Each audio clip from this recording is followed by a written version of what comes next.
Baha rin ang bumungad sa mga taga Parañaque, Muntinlupa at Las Piñas. Meron pang ang menor de edad na nahulog sa creek diyan ho sa Barangay San Isidro sa Parañaque. Yan ang aking pampagising na balita.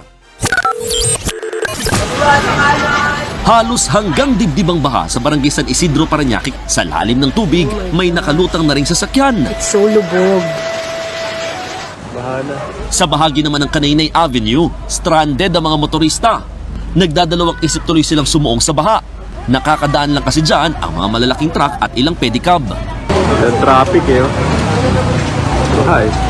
Ginawa namang makeshift bangka ng ilan ang mga plastic barrier. 30-30, pwede na yan. Itatawid ka na sa baha, papayungan ka pa para hindi maulanan. Sa Las Piñas, pinasok na ng rumargas ang bahang bahay na ito sa Barangay Talon 3. Konti na lang, aabutin na rin ang ikalawang palapag ng bahay. Dahan-dahan din ang usad ng mga sasakyan sa bahagi ng Alabang Exit sa South Luzon Expressway dahil sa baha. Ang Zapote Junction ng Alabang-Zapote Road nagmistulang extension ng ilog. Umabot daw ng hanggang bewang ang baha sa lugar kagabi. Kinaumagahan, nadaraanan na ang junction pero naanatiling gutter deep ang tubig. Sa Barangay San Isidro sa Parañaque, naabutan ng News 5 si Tatay Ricky na balisa habang nasa gilid ng creek. Nahulog daw kasi dito ang kanyang 16 anyos na anak bago maghating gabi habang nagiinuman kasama ang nobyo nito at ilang kaibigan. Hindi ko alam kung bakit yung anak ko Gusto ko lang makita yung anak ko. Tumalon daw po sila kasi pinagayabang po ng kapatid na marami raw po siya na-arrest yung mga nahuhulog dito. Pero depensa ng ilang kapitbahay, nadulas daw ang biktima at sinubukan pang ang sagipin ng kapatid ng boyfriend nito. Agad nagsagawa ng search and rescue operation ng mga otoridad sa kahabaan ng creek. Sabi ng mga residente, ito na raw yung pangatlong beses na may nahulog dito sa creek. Bukod sa open kasi ito, sa mga kabahayan dito sa area, may mga insidente rin daw na madalas may mga naliligo dito sa naturang creek. 7 creek ang sakop ng barangay.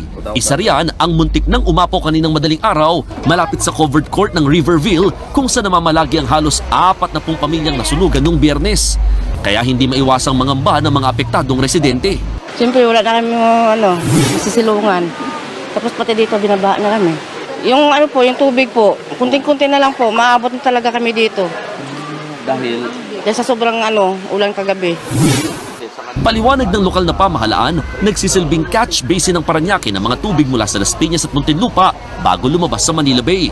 Meron naman daw flood control project pero hindi na raw kinakaya yung dami ng ulan o tubig. Nag-overflow na Talaga yung volume ng tubig sobrang laki. Pero dito kayo makakita ng baha na bumaha lang ng halimbawang 1 hour. Mga 30 minutes wala na po agad dyan.